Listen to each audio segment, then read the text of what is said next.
So, how's everyone doing? I'm just waiting for the guy to show up, so let me see if I can actually reach out to him. Yep. hmm I'll stay on mute for a little bit only because of noise, but once he shows up, I should unmute.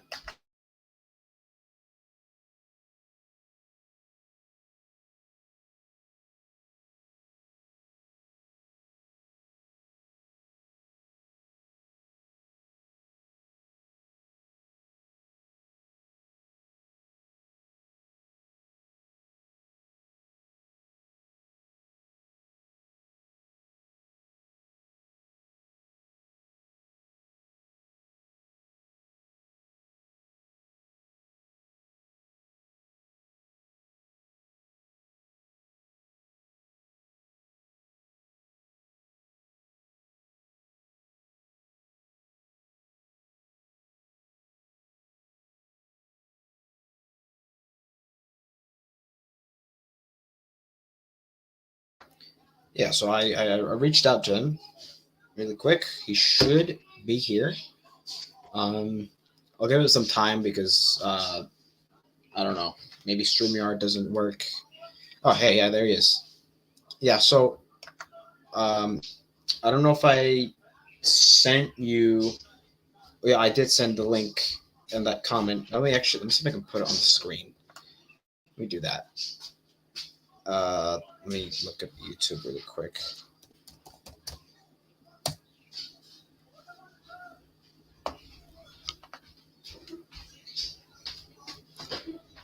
All right, let's see this.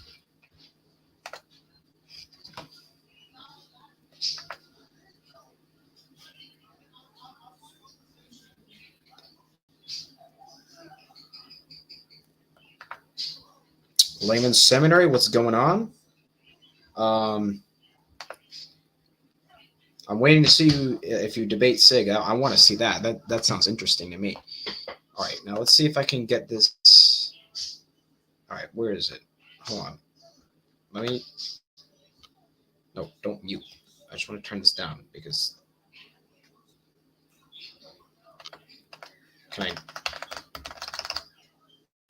Oh, okay. Okay. I think I messed up. Hold on. Wait. Press escape. This is not what I wanted. All right. I don't know what I just did, but. All right. I don't see it. You can post it here. Well, usually when I post it here, it doesn't work, but I'll. Let's see. Let me double check. What the heck is this?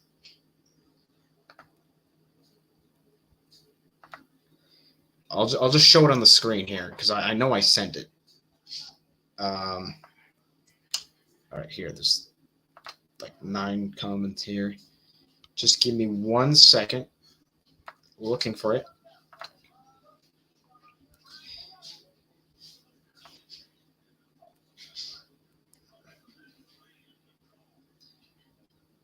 Did I not send it?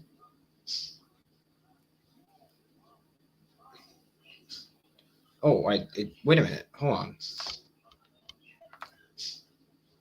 Do I? The heck?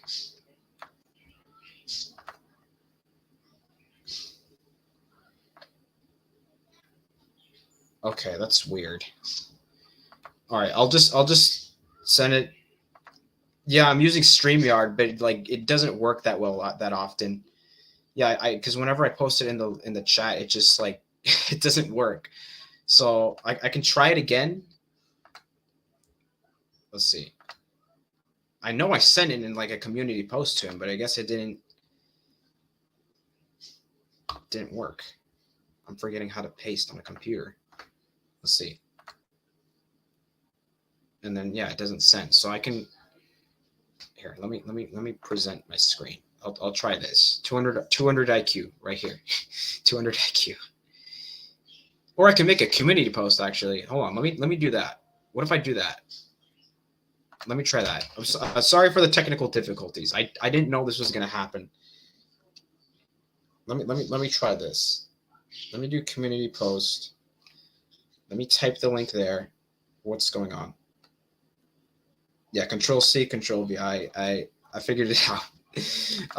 But it still didn't send. So let me try this. Have to change your settings. Don't worry, I'm figuring it out. This is all on me. So no, so blame me if I make this go wrong. I know I got some people on my stream before, but that was because I just typed the link in increments, and that's just so inconvenient. So let's see. If I post this, it should. Yeah. Okay. There we go. I'll just do that, and I'll screen share really quick, and I'll show you where. Whoops, that's not what I meant to do. So here, I'll show you. I got it right now. This time. Let me share, and then not here. Hold on. This isn't it. Let's see. Wait a minute. Hold on. I gotta refresh it, I think. What? Did it not? Are you? Hold on a second. This. Wait a minute. That's weird.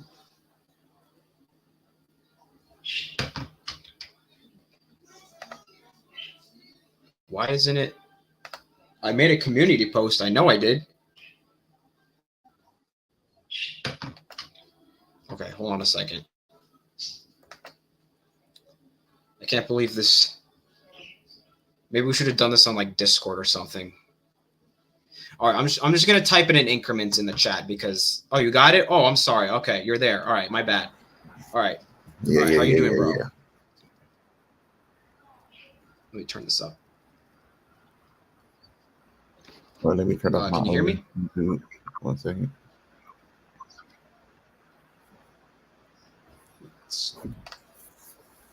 All right. All right. So how are you? Let me turn my computer up. Can you repeat that? Yeah. How are you? I'm good. How are you doing? Yeah, I'm doing good. So I think we agreed on the definition of racism to have prejudice or discrimination based on your race or color. Yeah. And then we agreed Old Testament and New Testament. Yeah. All right. So did you want to share your screen or something? Because I think I can. Yeah. All right, let me see if I can. My screen. I think you got a request.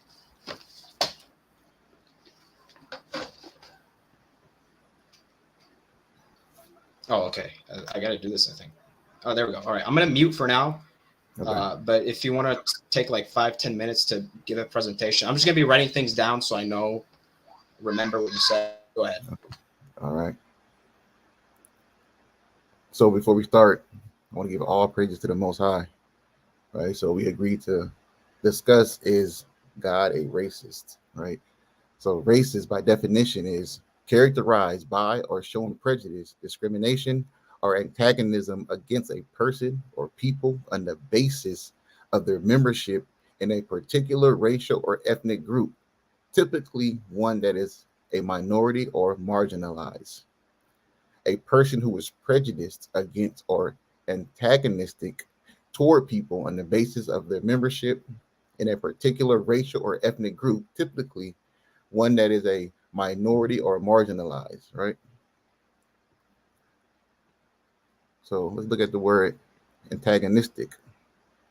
Antagonistic is showing or feeling active opposition or hostility towards someone or something. Showing or feeling active opposition or hostility towards someone or something. Do you agree? So. Oh, were you asking me? Yeah. So I got to look at the what your point was again, but you can keep going. I'll let you know. You can ask me that when you're done. All right. Let me get to my scriptures.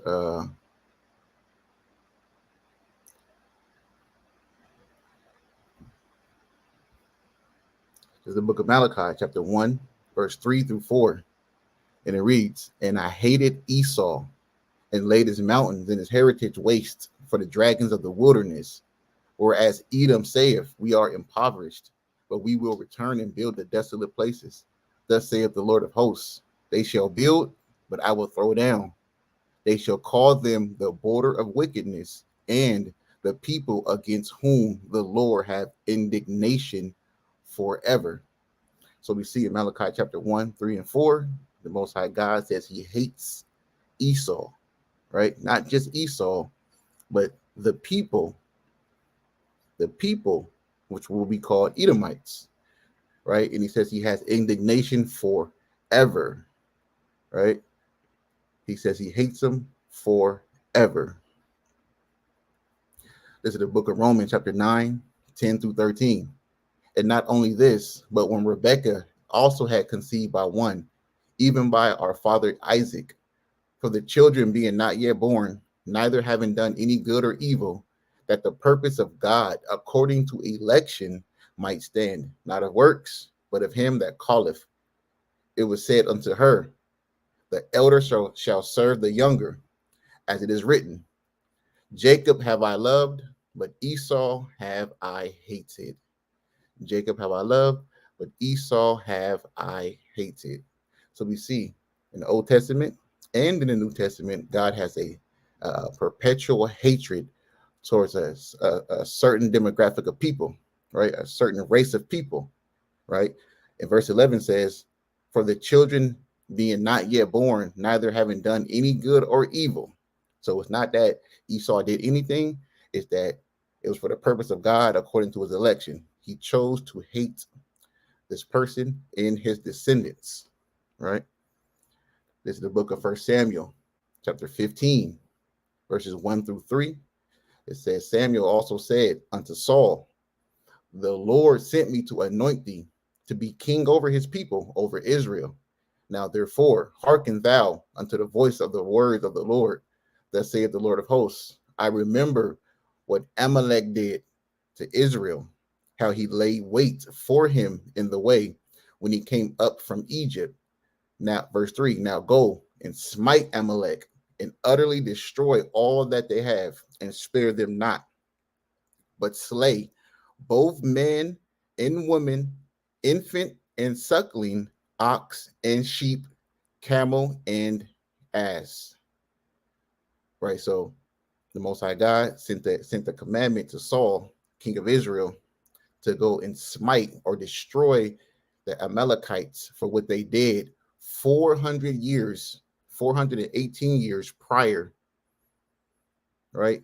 So the people that he told the people who he wants to destroy 400 years later had nothing to do with what the people did 400 years prior, right? Verse 3, I'm gonna read it again.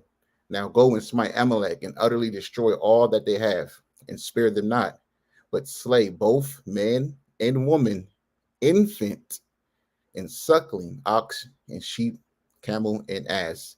So he says slay both men, woman, infants and sucklings, right?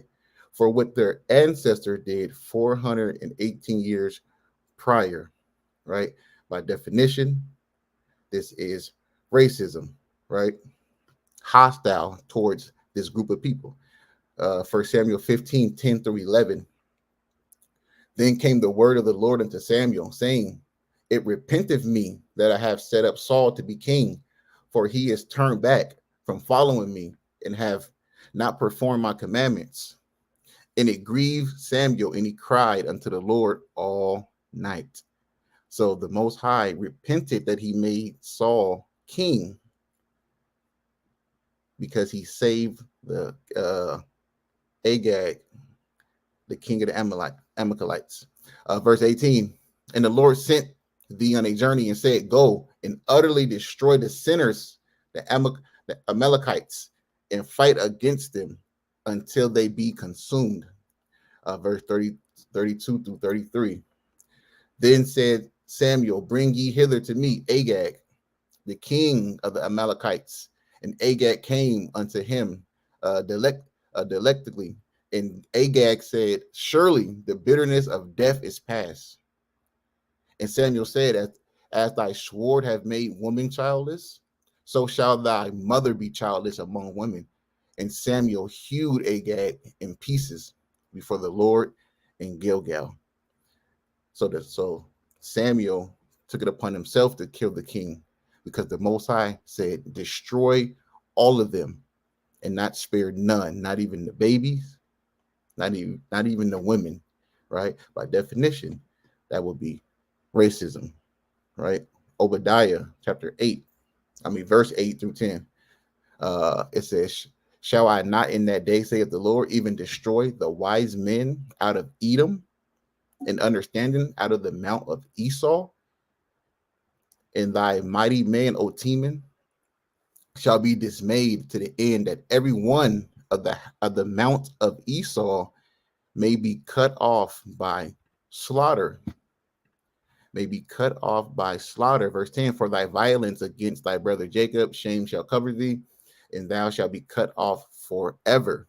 So this is the Most High God showing his hostility, his anger towards the same group of people, the same race of people, the Edomites. Verse 17 through 18. But upon Mount Zion shall be deliverance, and there shall be holiness, and the house of Jacob shall possess their possessions. And the house of Jacob shall be a fire, and the house of Joseph a flame, and the house of Esau for stubble. And they shall kindle in them and devour them, and there shall not be any remaining of the house of Esau, for the Lord hath spoken it. So the Most High God said that the Edomites, Esau, will be permanently eradicated, annihilated, destroyed. So we see the Most High God's calling for the annihilation of these people, genocide of these people. By definition, that is racism. Let me see. Is that all, or do you have? I have more. Jeremiah. Sorry. All right. Okay, Jeremiah chapter 49 and verse number 10 in the NLT. But I will strip bare the land of Edom, and there will be no place left to hide. Its children, its brothers, and its neighbors will be destroyed, and Edom itself will be no more. So we see in another passage, the Most High letting us know that he's going to destroy the children of Edom, utterly destroy them off the face of the earth. Ezekiel 13, it's like Ezekiel 35, 1 through 3 in the NLT. A message for Edom. Again, a message came to me from the Lord, Son of man, turn and face Mount Seir and prophesy against its people. Give them this message from the sovereign Lord. I am your enemy, O Mount Seir, and I will raise my fist against you and destroy you completely. So we see in another passage, the Most High God is showing his racism or his hostility against this certain race of people. Genesis 36, 8 through 9, just to substantiate, Esau or the Edomites in Mount Seir is Esau. Genesis 36, 8 through 9. So Esau, also known as Edom, settled in the hill country of Seir. This is the account of Esau's descendants, the Edomites, who lived in the hill country of Seir. Isaiah 63, 1 through 7.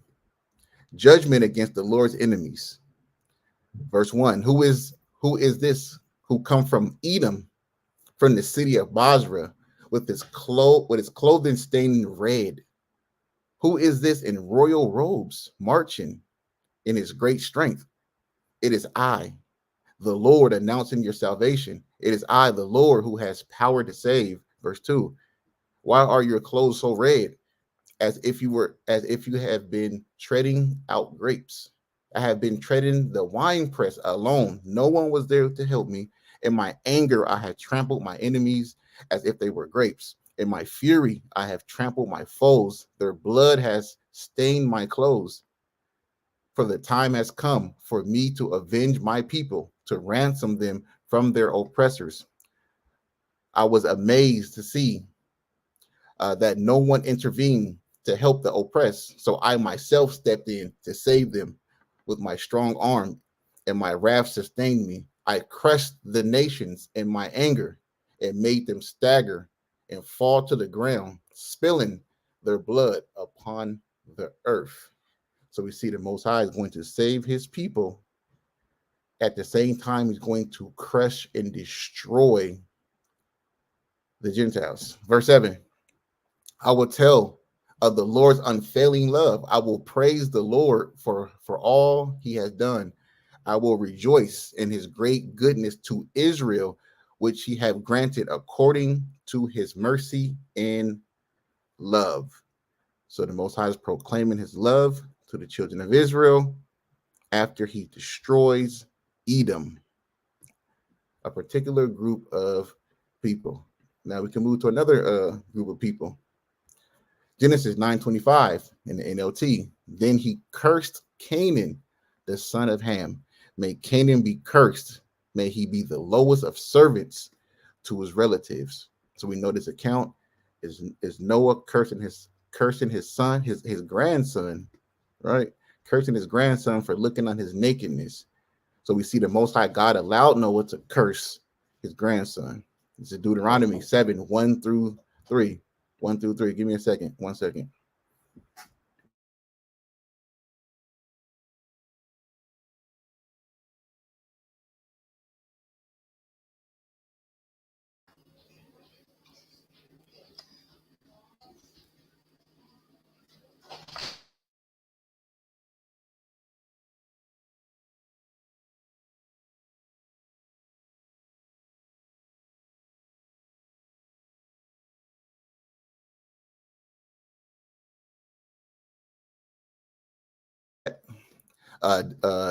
Deuteronomy 7, 1 through 3, 1 through 3 in the NLT.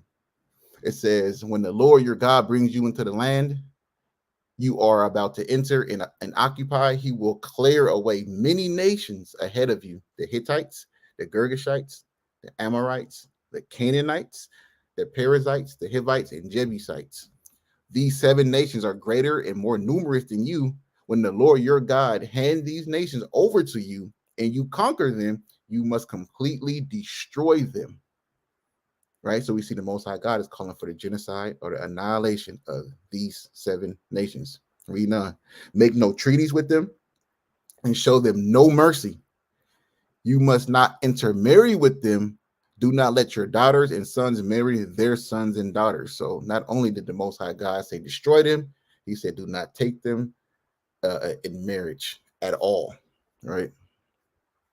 Deuteronomy chapter 20, 16 through 17. In those towns that the Lord your God is giving you as a special possession, destroy every living thing. You must completely destroy the Hittites, the Amorites, Canaanites, Perizzites, Hivites, and Jebusites, just as the Lord your God commanded you. So we see in another passage, he's calling for the destruction of these 7 Canaanite nations. All right. This is the book of Wisdom of Solomon. This is in the 1611 KJV, in the original KJV. Right, Wisdom of Solomon, chapter 12. I'm going to read 1 through 4, and then jump to verse 12. For thine uncorruptible spirit is in all things. Therefore, chasten them, thou them by little, that offend, and warnest them by putting them in remembrance wherein they have offended, that leaving their wickedness, that they may believe on thee, O Lord. For it was thy will to destroy by the hands of our fathers, both those old inhabitants of the Holy Land, which are the Canaanite, the 7 Canaanite nations we just read about. Verse 4, whom thou hatest for doing most obsidious works of witchcraft and wicked sacrifice. Let me just jump down to verse 12.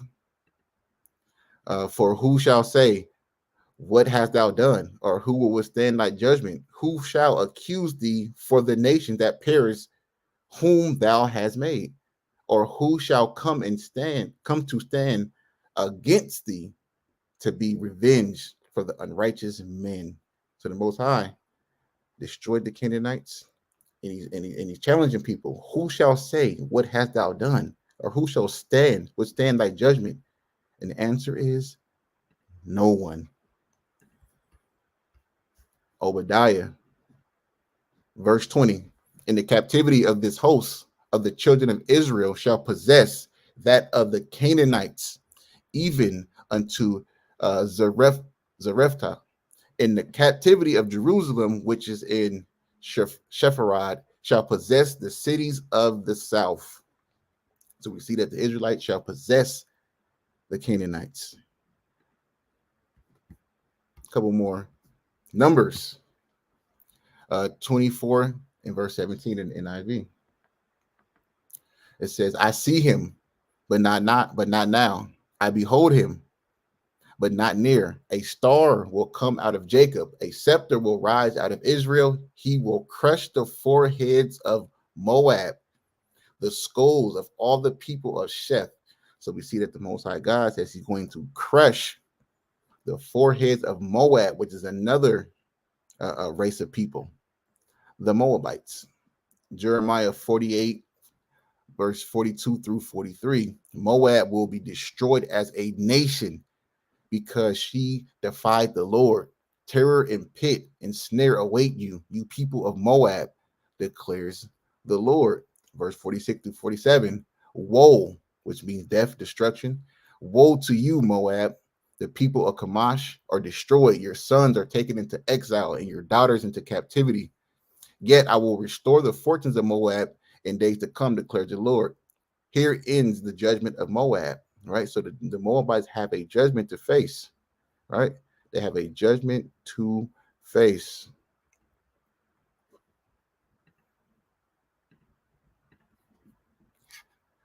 Deuteronomy 23 and 3. It says, no Ammonite or Moabite or Can I any interrupt for just a second? Yeah. If you're still putting the verses on the screen, it looks frozen on my screen. It's stuck on Obadiah 20. So I don't know if there's okay. Let me see. Okay, here we go. All right, there you go. Again. Numbers 24:17. Can you see it? Yeah, I can see it now. Okay. Keep Number going. 24:17. I see him, but not nigh. I behold him, but not near. A star will come out of Jacob. A scepter will rise out of Israel. He will crush the foreheads of Moab, the skulls of all the people of Sheth. So, like I said, we see the Most High God say he's going to crush the people of Moab. Jeremiah 48, verse 42 through 43. Moab will be destroyed as a nation because she defied the Lord. Terror and pit and snare await you, people of Moab, declares the Lord. Jeremiah 48 and 46. Woe to you, Moab. The people of Chemosh are destroyed. Your sons are taken into exile, your daughters into captivity. Yet I will restore the fortunes of Moab in days to come, declares the Lord. Here in the judgment of Moab, right? So Moab has a judgment to go through, right? Then they will be restored, right? The only nation that's prophesied to be destroyed off the face of the planet is the Edomites. Deuteronomy 23 and 3. No Ammonite or Moabite or any of their descendants may enter the assembly of the Lord, not even in the 10th generation. So we see the Most High is being showing discrimination towards Ammonites and Moabites, right? Verse 6, Deuteronomy 23 and 6. Do not seek a treaty of friendship with them as long as you live. The Most High God said, don't even be friends with these people, right? Nehemiah 13 and 1. On that day, the book of Moses was read aloud in the hearing of the people, and there was found written that no Ammonite or Moabite should ever be admitted into the assembly of God. So these people cannot enter into the assembly or the temple of God. Lamentations chapter 1 verse 10. The enemies robbed her of all her treasures. She saw them enter the temple itself, where the Lord had forbidden Gentiles to go. So the Gentiles are forbidden into the temple of God. Revelation 11, 1 through 2. I was says I was then given a stick that looked like a measuring rod.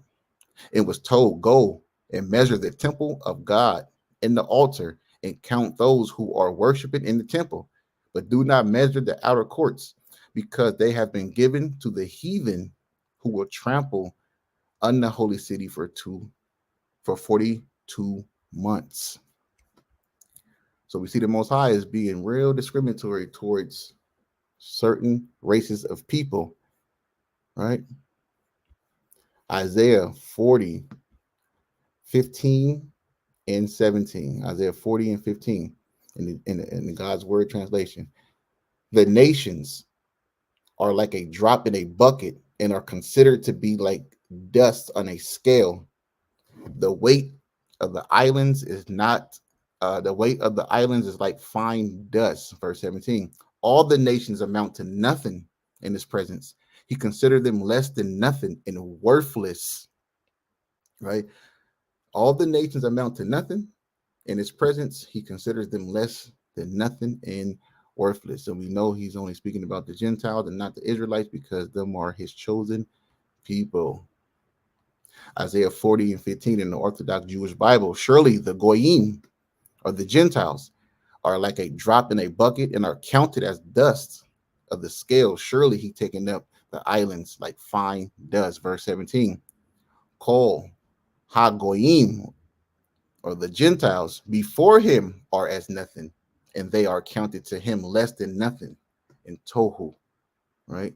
So we, Salaki, let me share my screen. I keep forgetting to share my screen.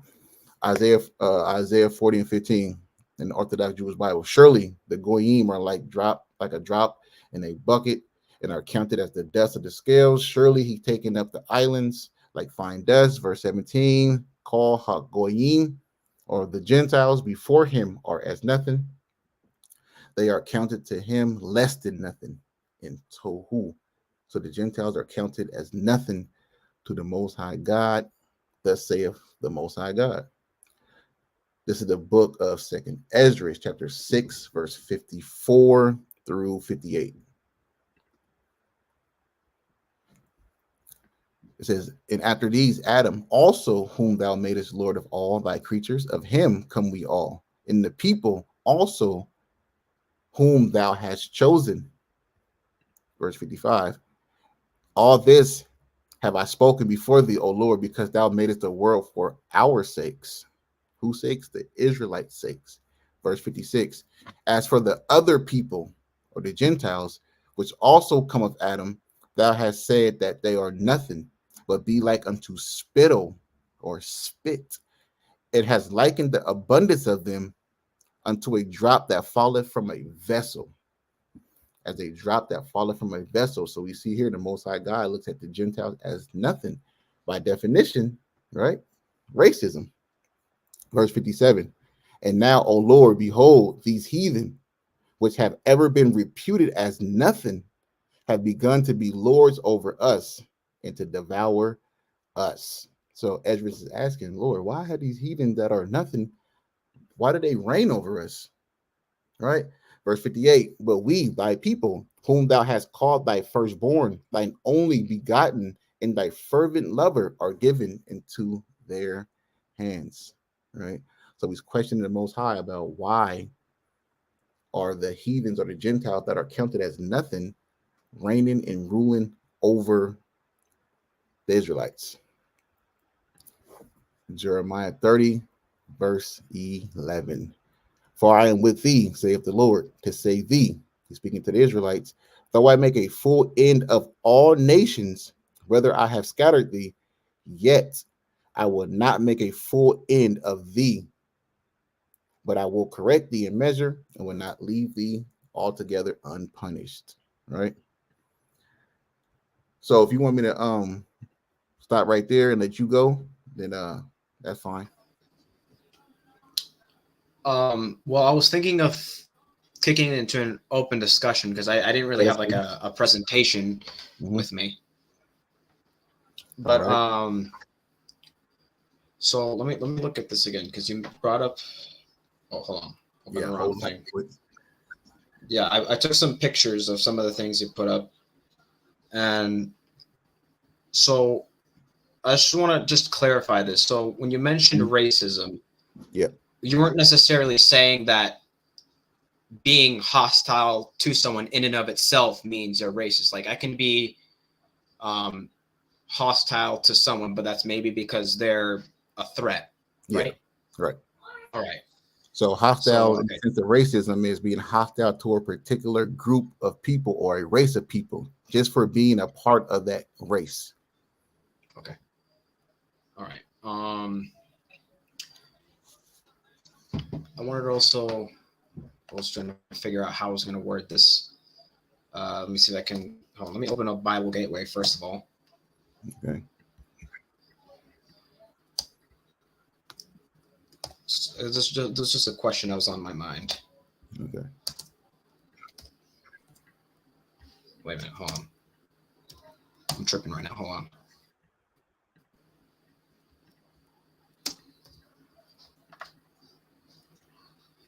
Well, I guess again, while I'm looking for it, the so you also mentioned, what was it? I think you mentioned that God was punishing the later generations for the sins of the first generation. Correct. First Samuel chapter 15. Okay.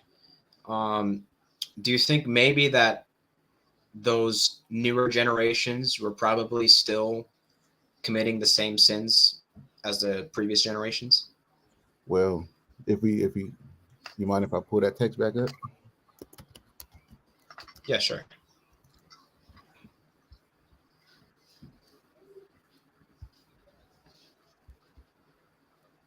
Probably open up here so I can look at them.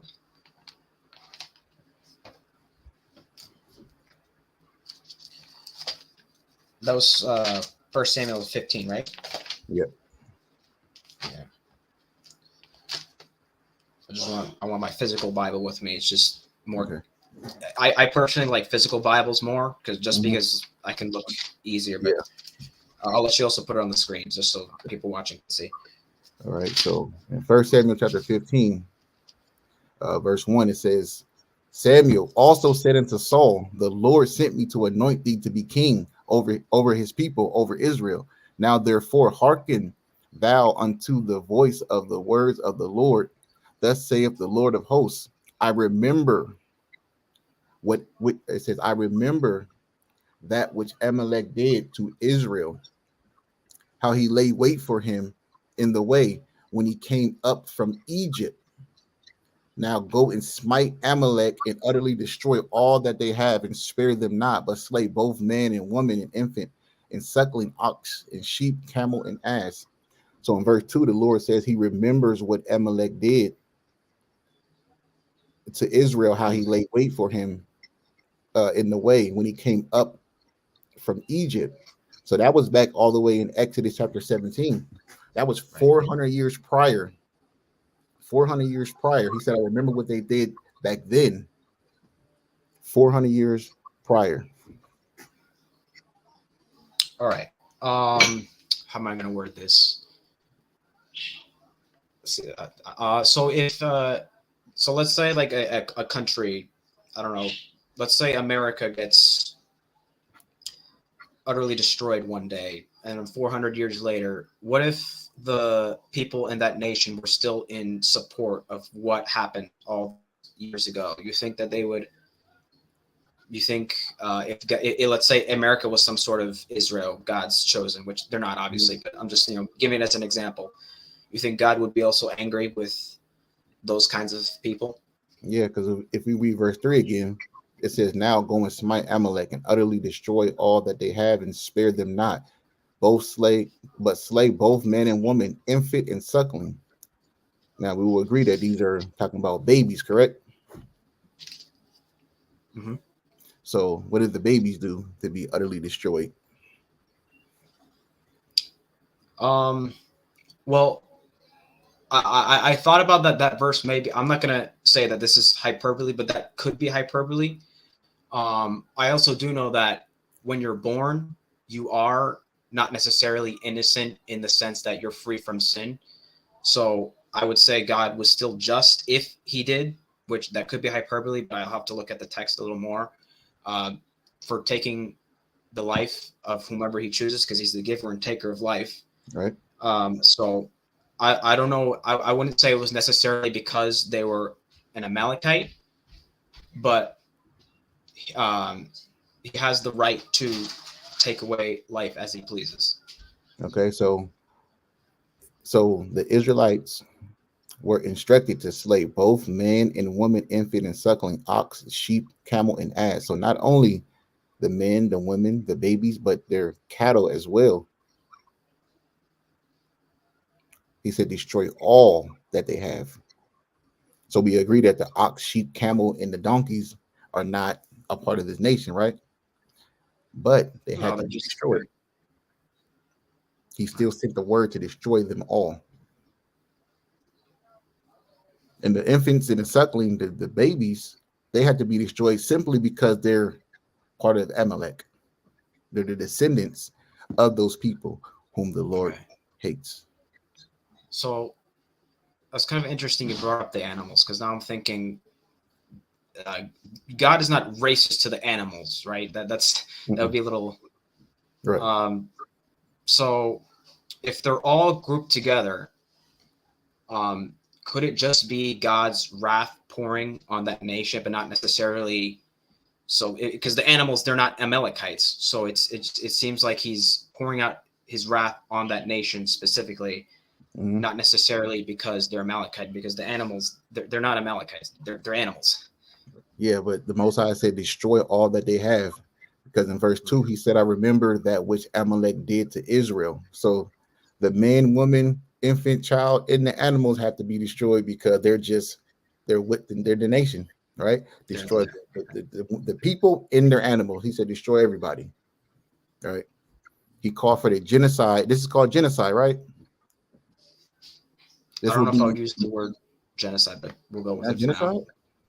Okay, let's see what genocide is. The definition of genocide. Yeah, I know what it's like, slaughtering a whole entire group, but yeah, I just don't know if I'd use that word specifically for God, because that's a word atheists use to try to diminish God and make him seem evil. So I just don't know if I would agree with using that word. I'm not an atheist. I believe in God, and I believe that this is genocide. So if we look at it, it says, show me my screen sharing. Yeah, it's still there. I think I can enlarge it, maybe. I don't know. Okay, I think I can. Let me see. So genocide is the deliberate and systematic destruction of a group of people based on their race, ethnicity, nationality, or religion. Acts that constitute genocide include killing members of the group, causing serious mental or physical harm to members of the group, imposing conditions of life that are intended to destroy the group, preventing births within the group, forcibly transferring children of the group to another group. All right, so by definition, this will be genocide, annihilation. All right. Yeah, we'll agree. Obviously, it's not in the same way that man does it, because I'm trying to make sure we're not putting out the message that atheists want to put out. So just make sure we agree on that, at least, that it's not in the same sense that a person commits genocide. The Most High sent the Israelites to do it. So it was the people that genocided another people. Well, I'm talking about, like, because it's different than, in a sense, than the average person, not necessarily humans in and of itself. Okay, like in the book I'm trying to make sure that we... In the book of Obadiah, in verse 18, it says, in the house of Jacob shall be a fire, in the house of Joseph a flame, in the house of Esau for stubble. They shall kindle in them and devour them, and there shall not be any remaining of the house of Esau, for the Lord has spoken it. So we see here the Most High God is calling for the complete, the utter destruction, annihilation of the people. He said there won't be any remaining, meaning not one. So by definition, this could be worse than a genocide. This is extinction. This is complete extinction, Extinction. eradication. All right, what verse was I looking at? Let me see if I can share it. Hold on, let me make sure I find the right one, because I was going to ask about this. So it's in. Have you the boys curse the ground and all of this in the sweat of your face? I'll make sure I have the right one just before I ask my question. All right, I think this is the right verse. Let me put it on the screen.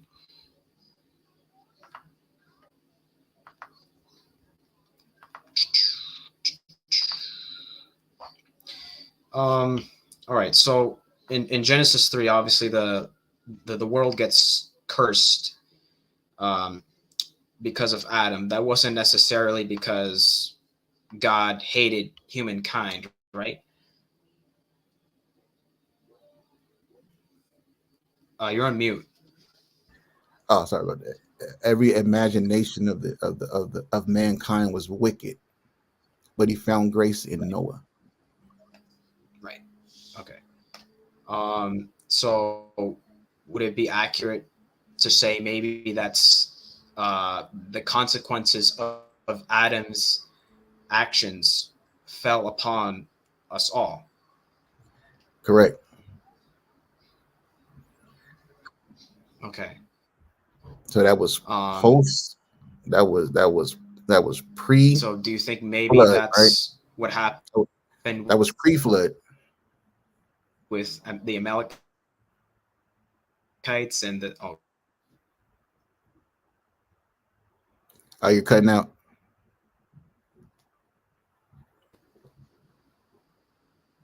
You froze for a second. am I Can you repeat back? that? Yeah.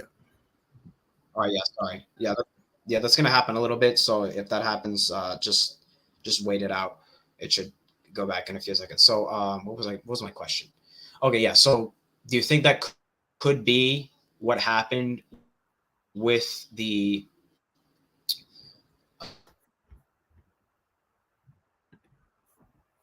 gracious? You froze again. Okay.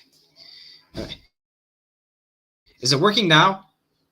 You're froze, but I can hear you now. Oh goodness.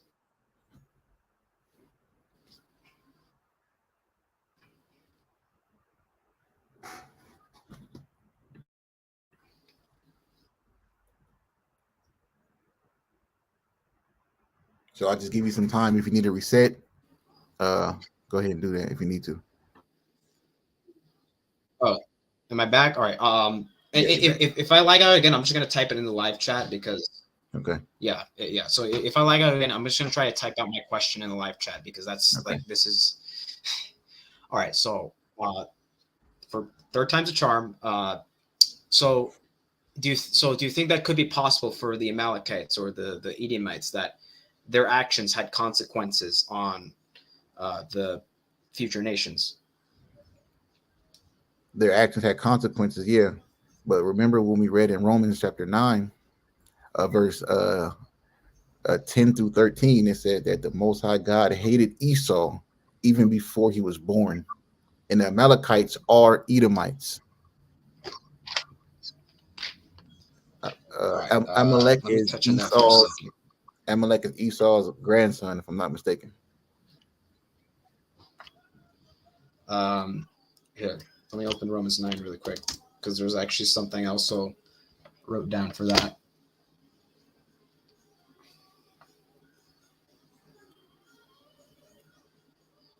Okay. So I want you to look at verse 11. It sort of explains that the children were not yet born. They didn't do good and evil yet. But the purpose of God, according to election, might stand not of him of works, but of him who calls. Mm-hmm. The indication is that God didn't purpose. Can you repeat that? Kind of froze out again. So I'm a little confused how that would be Okay. racism It's frozen. if Yeah, it you're wasn't frozen. based on You're frozen. Okay, I can hear you now. Keep freezing a little bit in and out. So in verse 13, it says, anything within him. It was his purpose. right, it was his purpose. It was his purpose to hate a certain race of people.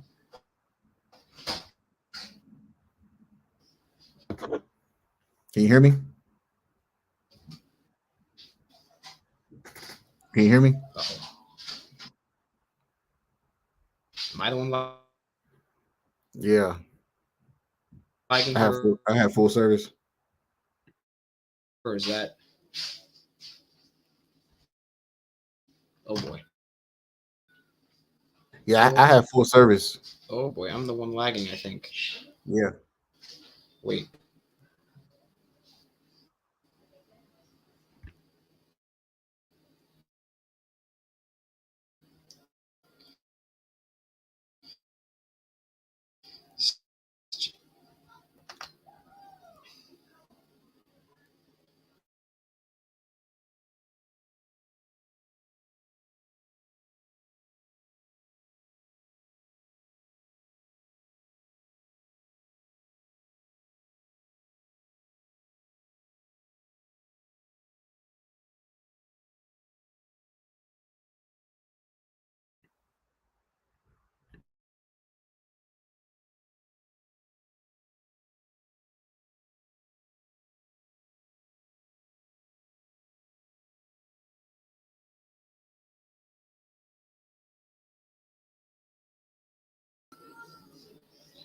All right, I'm back. So repeat what you said because I asked you about verse 11, I believe. Yeah, I couldn't really hear your full question. Oh, okay. I'm sorry. So I was asking about verse 11 in Romans 9 because it seems to indicate that God's election there was not based on anything within the children. It was just him who call. It says not of works, but of him who calls. Right. Um, Right. Mm-hmm. So, like election, his choosing, he chose to hate him. Because if we go to read the next verse, verse 13, it says, as it is written, I hear a little echo. It oh, says, sorry. Let me Jacob, mute. It might be. it says, Jacob have I loved. So he's proclaiming his love towards Jacob, the 12 tribes of Israel. And he says, but Esau have I hated. Hated. So he chose to love, according to his election, he chose to love Jacob, and he chose to hate his twin brother Esau by choice. That was his choice, his prerogative. He chose to do that. Right, but it wasn't because of the race of Esau, right? It was he just chose to hate him. Okay, because Now, I think we agreed. we keep reading. I think it says, "Is there any unrighteousness with God? God forbid." So even his hatred towards his people is still righteous, according to God. Yeah, yeah. The potter can do what he does with the clay, and the clay cannot say, "What have you done?" Right. He But shows my mercy. point is that Shows mercy to. I'm sorry. He shows, and it says he shows mercy to whom he will Yeah. show mercy. So, but the reason I'm asking is because the indication is just it's not that it's because they're Edomite or because they're Malachite. It's the indication. It's based on his choice. Okay. So that doesn't seem to be racism. So if I say I hate a particular group of people, would you say that was racism? If it's because of their race, then yes. But if not, then it could be. I'm not sure why other reason, but What about for any reason that I choose? What about for no reason at all? I just say I don't like a certain group of people. Would that be racism? for no reason at all, probably racism. I could say. If I was hostile, like the definition of racism is being hostile towards a group of people. If I was hostile towards a group of people for absolutely no reason, would you call me racist? Yes. Okay, if I said destroy every member of this particular race, would you call that racist? I'm not sure if I don't think that's the same context of God doing it, but if you did that just because of their race, then yeah. Yeah, that'd be racist, right? So by definition, God would be what we call a racist. So Okay. if we go to Hebrews chapter 12, it more substantiates that God has indignation for Esau, the man, and his people, that they cannot repent. Because you know the story of Jacob and Esau, right? He sold his birthright. Mm-hmm. And the Most High said he was rejected. So Hebrews chapter 12, if I can share my screen, Hebrews 12, 16 and 17. Okay. There you go. It went away. It went away. Oh, hold on. Sorry, I might have clicked it twice on accident. All right. Thank you. Hebrews chapter 12, verse 16 through 17. Lest there be any fornicator or profane person as Esau, who for one morsel of meat sold his birthright. For you know how that afterward, when he would have inherited the blessing, he was rejected, for he found no place of repentance, though he sought it carefully with tears. With tears. So we see the Most High said he found no place of repentance. No place of repentance. So from this day from the time that Jacob was in his mother's womb, I mean Jacob and Esau was in their mother's womb, he chose Jacob, and he chose to hate Esau. All right. So it says he found no place of repentance. No place. And also he said his descendants have no place of repentance either. If you go to Amos chapter 1, and I'm gonna start at verse number 11. It says, "Thus saith the Lord, for 3 transgressions of Edom, and for 4, I will not turn away the punishment thereof, because he did pursue his brother with the sword, and did cast off all pity, and his anger did tear perpetually, and he kept his wrath forever. But I will send fire upon Teman, which shall devour the palaces of Basra." All right. So it says he's going to destroy the Edomites, and he would not turn away the punishment. Okay. He would not turn away the punishment. So we see the Most High God is very hostile toward this group of people, this race of people, for whatever they did. He's very, very, very hostile towards them. He called them the border of wickedness. He said they will be destroyed in the end. Like every future prophecy of this group, this race, is destruction. It's destruction. And at the same time that God is demonstrating his hate toward these people, he also proclaims his love toward the children of Israel throughout the Bible. Mm-hmm. Like when God talks about love, his love is only towards one group of people. So if I say I only love black people and I don't have no feelings towards anybody else, and I say that they don't know me, would you say that was racist? Repeat that again. If I only love black people, would you say I'm racist?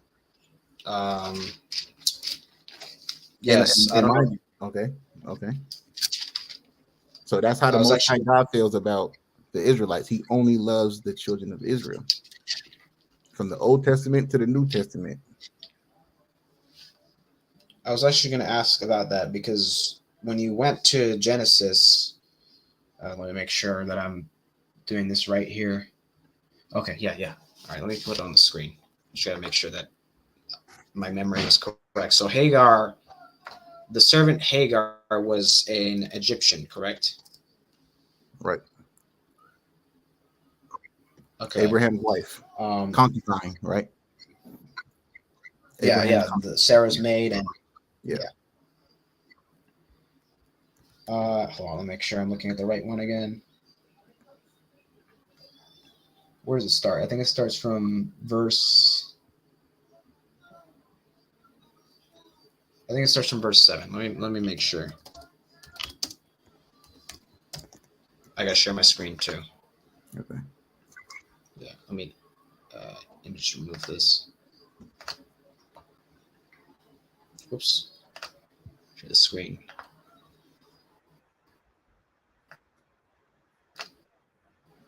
All right. So Hagar as an Egyptian, the angel of the Lord came to her, and let's see. It seems like he actually blesses Hagar. Yeah. You can see in verse 11, "Behold, you are with child, and you shall bear a son. You shall call his name Ishmael. Sorry, because the Lord heard your affliction. He shall be a wild man, his hand against every man, and every man's hand against him, and he shall dwell in the presence of his brethren." And then, wait a minute. And then she calls in Joel 2, that's something for salvation, to call upon the name of the Lord. She says, "You are the God who sees." For she said, I also here seen him who sees me. Therefore, okay, yeah, that's it. Sometimes I read a little too much. I'm sorry. Mhm. But do you understand my point with that? Yeah. Yeah. Or do I need to? I got it. So, All right. Hagar and Ishmael. Right. So Hagar was Abraham's concubine, right? Right, meaning lesser wife. She was his lesser wife. Yeah. Right. She got pregnant and had Ishmael, right? The Most High God then told Abraham that his heir will not be Ishmael. And if you want to read that, we could go to Genesis 17. Genesis 17. You want me to put it up, or are you about to? I can put it up. Appreciate that. All right, Genesis I'll let you. 17.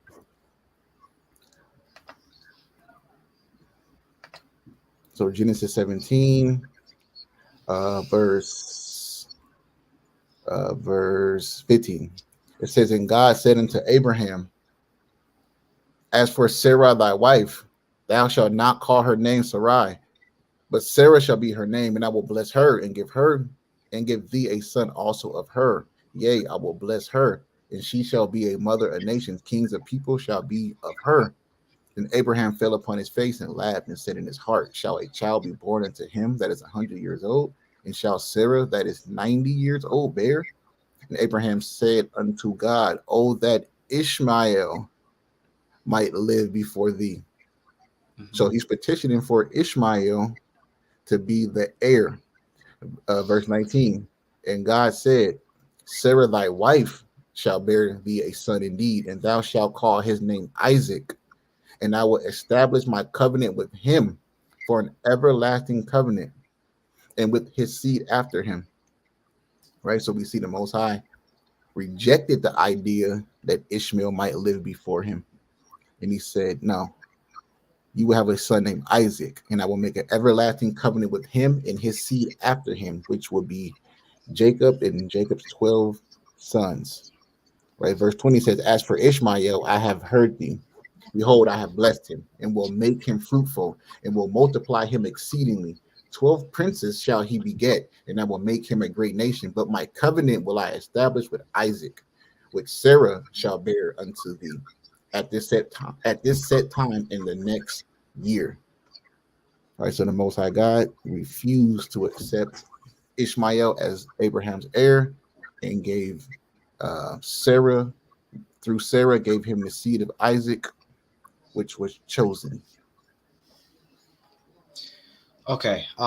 Well, the point I was making with He was Hagar is, blessed. He was blessed. He was blessed. And you know,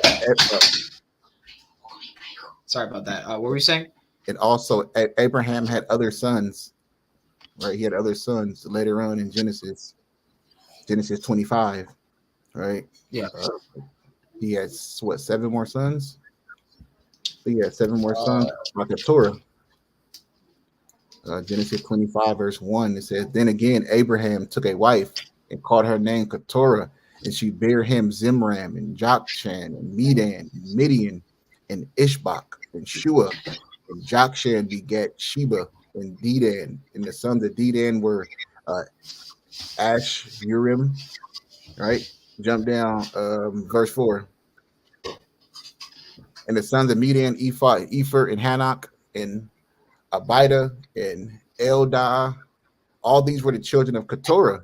Verse 5. And Abraham gave all that he had unto Isaac. But unto the sons of the concubines, which Abraham had, Abraham gave gifts and sent them away from Isaac, his son, which he yet lived eastward unto the east country. And you know that Isaac was called Abraham's only son, right? The Most High God called Isaac his only son.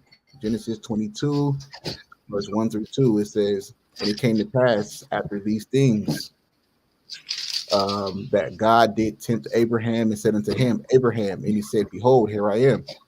And he said, take now thy son, thine only son, Isaac, whom thou lovest, and get thee into the land of Moriah, and offer him there for a burnt offering upon one of the mountains which I will tell thee of. So although Isaac was the second born, the Most High called him Isaac, his only son. His only son. And in verse 12 it says, and he said, lay not thy hand upon the lad, neither do thou anything unto him, for now I know that thou fearest God, seeing that thou hast not withheld thy son, thine only son, from me. So we see, even though he had Ishmael first, the Most High God still said Isaac was his only son. Okay. Give me a second. I want to see if it uses the same Hebrew word there. Because I'm thinking maybe son there means firstborn son or something else, but I gotta check. Hold on. So let's see here. Actually, let me share the screen.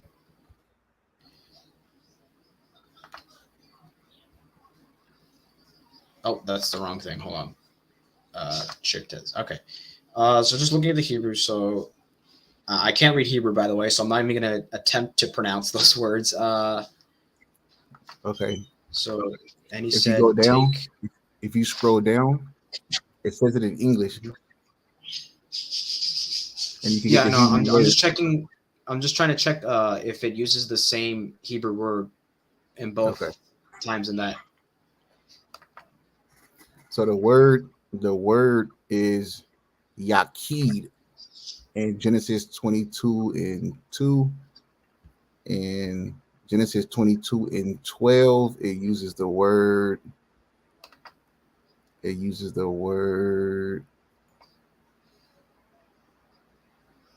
Okay. Yahid and Yahid. So H 3173 and H 3173. Same word for only, meaning unique. Okay. You have other definitions? Yeah, let me see. So I'm learning here as I go here for this. So you got, what the heck, darling. Okay. Only child, only son, desolate, solitary, only. It's an adjective. Only one, solitary, one, only, unique, one. So yeah. So so Isaac was unique. Yeah, I would agree with that, because obviously Isaac was the son, which would be where the promise would come from. But goodness, the birds. But my point with Hagar was that she still got a blessing in some way, even though she was Egyptian, not Israelite. You know what happened to Hagar after she had Ishmael? Not off the top of my head, no. What is that? Genesis 15. Let me see.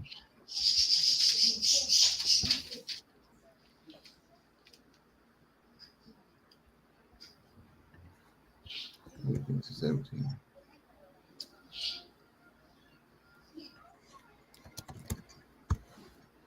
By the way, in like maybe 10 to 15 minutes, I'm probably gonna have to go. So okay, that's cool. So if I could share my screen, let me see. 1 second. Genesis 16, verse 1. Now Sarai, Abram's wife, bare him no children, and she had an handmaid, an Egyptian, whose name was Hagar. And Sarai said unto Abram, Behold, now the Lord hath restrained me from bearing. I pray thee, go in unto my maid. It may be that I may obtain children by her. And Abram hearkened to the voice of Sarai, and Sarai, Abram's wife, took Hagar, her handmaid, the Egyptian, after Abram had dwelt 10 years in the land of Canaan, and gave her to her husband Abram to be his wife. And he went in unto Hagar, and she conceived. And when she saw that she had conceived, her mistress was despised in her eyes. And Sarai said unto Abram, My wrong be upon thee. I have given my maid into thy bosom. And when she saw that she had conceived, I was despised in her eyes. The Lord judge between me and thee. But Abram said unto Sarai, Behold, thy handmaid is in thy hand. Do to her as it pleases thee. And when Sarai dealt harshly with her, she fled from her face. Right. So Sarah gave Abraham Hagar, and sent her away. And the angel seen her and told her to go back and put your and basically submit, right? Basically submit to him. Let me see where we at. Verse 9 says, And the angel of the Lord said unto her, Return to thy mistress and submit thyself under her hands. Right? Under her hands. So she had to go back and submit herself under her hands. She couldn't look at her in any type of way. She had to submit completely, 100%. But Isaac is the heir of the covenant. I have a few more scriptures too, if you, before we go, if you don't mind. That the Most High God was favoritism. Yeah, before that. Mm-hmm. Yeah, could I just ask you about this passage? Because I had a few passages I want to go over, so I wanted to go at least one before I go. Yeah. Let's see, make sure I'm doing the right one.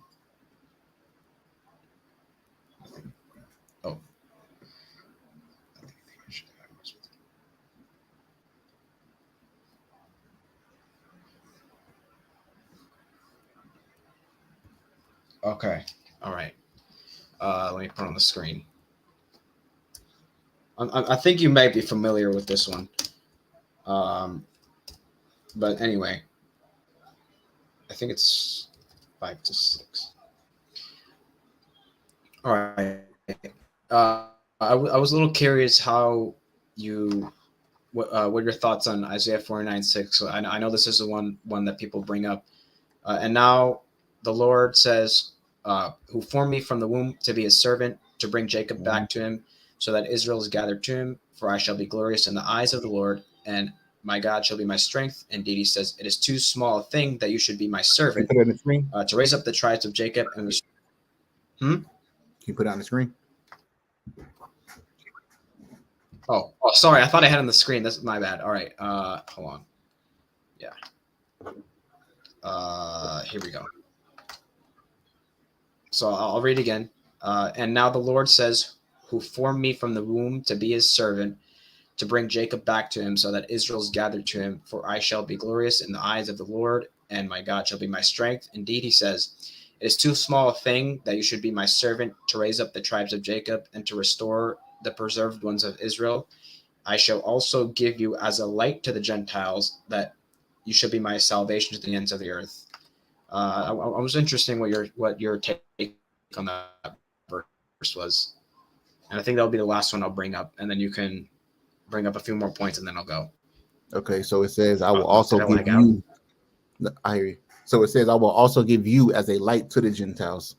So this is a privilege that the Israelites get, that they are the light, and the Gentiles have to come to their light. Right. So the Gentiles don't get the light. Only the Israelites get the light, which is a privilege. Now, if we scroll down to verse 23,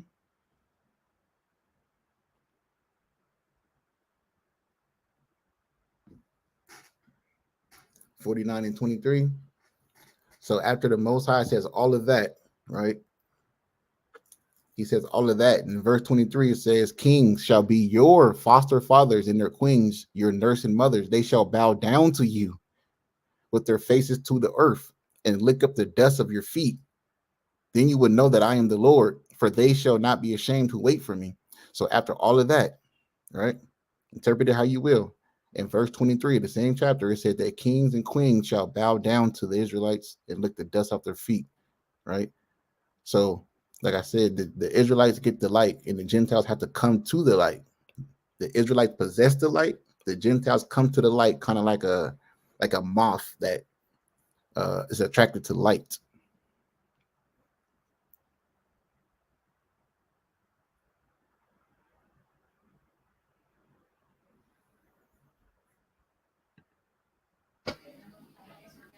Was that it?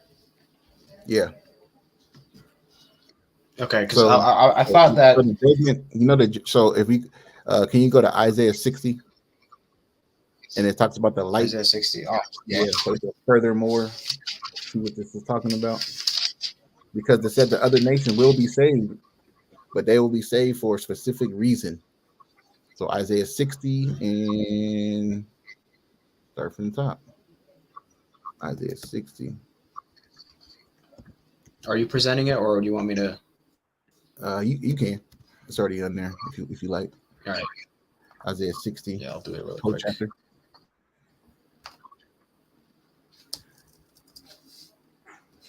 And if you could zoom in a little bit.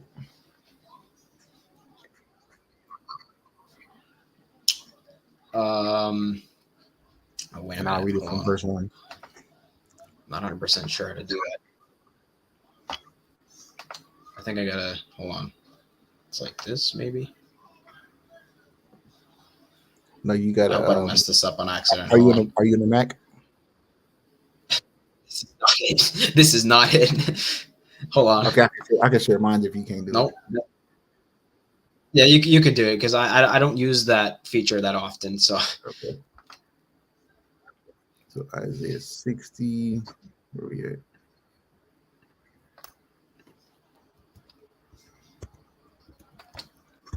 Isaiah 60, verse 1, and I'll zoom in.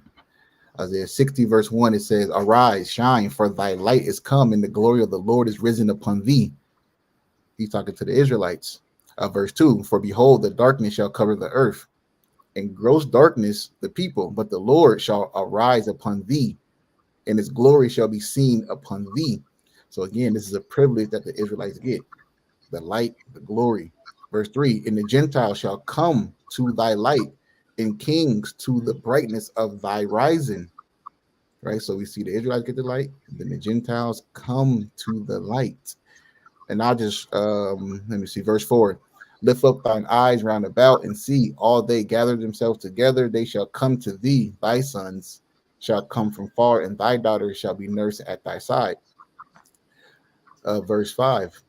Then thou shalt see and flow together, and thine heart shall fear and be enlarged, because the abundance of the sea shall be converted unto thee. The forces of the Gentiles shall come unto thee. So that's the riches, the glory, everything will come unto the Israelites. I'm going to jump down to verse 10. And the sons of strangers or Gentiles shall build up thy walls, and their kings shall minister unto thee. For in my wrath I smote thee, but in my favor have I had mercy on thee. Therefore thy gates shall be open continually. They shall not be shut day nor night, that men may bring unto thee the forces of the Gentiles, and that their kings may be brought. Verse 12, for the nation and kingdom that will not serve thee shall perish. Yea, those nations shall be utterly wasted. I'm gonna jump down to verse 14. The sons also of them that afflicted thee shall come bending unto thee, meaning bowing down, and all they that despise thee shall bow themselves down at the soles of thy feet, and they shall call thee the city of the Lord, the Zion of the Holy One of Israel. So, in this, the parallel to this is in Revelation, because Christ also spoke about chattel slavery in the kingdom of heaven, even in the New Testament. I can pull it up right quick. Revelation chapter 2, red letter. Revelation chapter 2 and verse 25. But that which ye have already, hold fast till I come. And he that overcometh keepeth my works unto the end. Him will I give power over the nations, and he shall rule them with a rod of iron, as the vessels of a potter shall they be broken to shivers. Even as I received of my Father. So we see that the Israelites get power over the nations, and he's quoting Psalm chapter 2 and verse 8 to substantiate it. Psalm chapter 2, verse 8, ask of me, and I shall give thee the heathen for thine inheritance, in the uttermost parts of the earth for thy possession. Thou shalt break them with a rod of iron, thou shalt dash them in pieces like a potter's vessel. So we see even Christ is substantiating slavery in the kingdom, which will be called chattel slavery, right? Because we know in the law of God in Leviticus 25, it says that the Gentiles, verse Leviticus 25:44, both thy bondmen and thy bondmaids, which thou shalt have, shall be of the heathen that are round about you.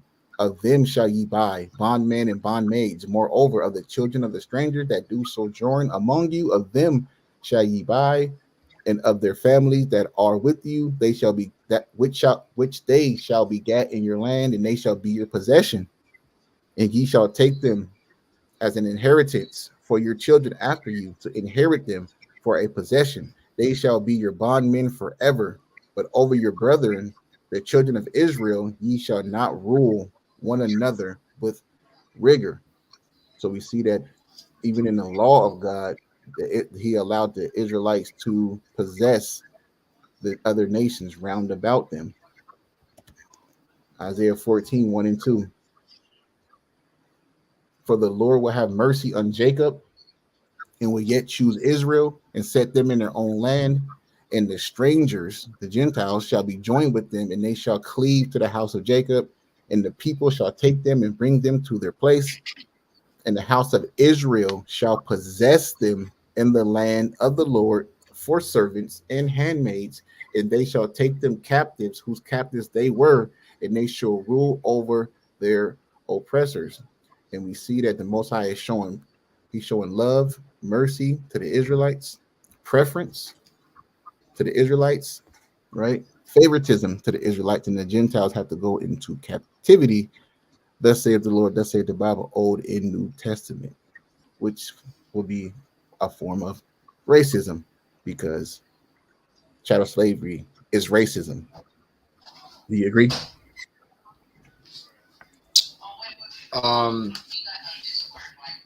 Oh, give me a second. Hold on. So you said, wait a minute. Repeat that one more time. I agree with what? Like, just summarize really quick. That chattel slavery, being possessed by a nation of people, is racism as property. So the definition of chattel is an item of property. Okay.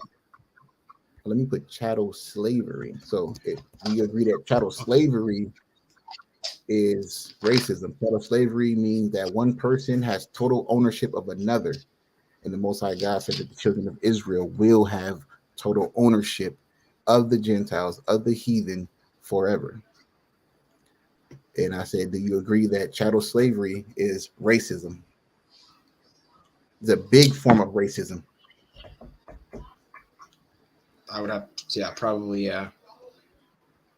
Right. So by definition, even like Christ shows favoritism. In Matthew 18, I'll just share it right quick. Matthew 18, 15 through 17, it says, if your brother sins and go, if your brother sins, go and show him his fault in private. If he listens to you, you have won your brother. But if he does not listen to you, take one or two more with you, so that by the mouth of two or three witnesses, every fact may be confirmed. If he refuses to listen to them, tell it to the church. And if he refuses to listen even to the church, let him be to you as a Gentile and a tax collector. So even Christ is saying, like, hey, if you guys can't make it right, if you don't want to make it right, then treat him like a Gentile, right? This is the Messiah's words. Treat him like a Gentile. So the Bible is let me look at has a great deal of racism in it. Even the Messiah said that the Gentiles will bow down to the Israelites. Interesting. My translation has heathen. Let me look at that really quick. Heathen, Gentile. Yep. I'm probably gonna go after this, but okay. Yeah, but you brought some interesting stuff. I'm gonna try to study it a little more, okay. So I can just look at it deeply, because I really don't like answering from the top of my head, because I can think of like maybe it means this, but I like looking at it deeper to see the context more. So in my Bible, it has heathen instead of Gentile. So I'm curious as to why it has that. Maybe it's the same. Heathen and word, Gentiles but, is interchangeable.